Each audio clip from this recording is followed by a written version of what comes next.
So YouTubers, that's the problem on this 2011 Subaru Impreza. It's a poor engineering design.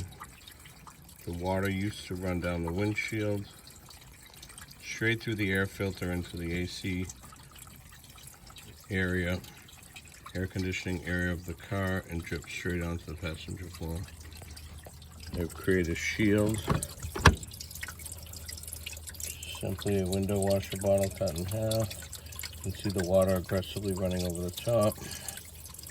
And this has solved the problem of the leaking interior on 2011 Subaru Impreza. I hope that this helps everybody. Very simple fix. Pull all these plastic pins.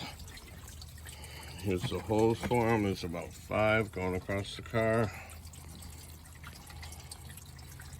Cut a gallon window wash jug in half. I'm simulating rain with a hose.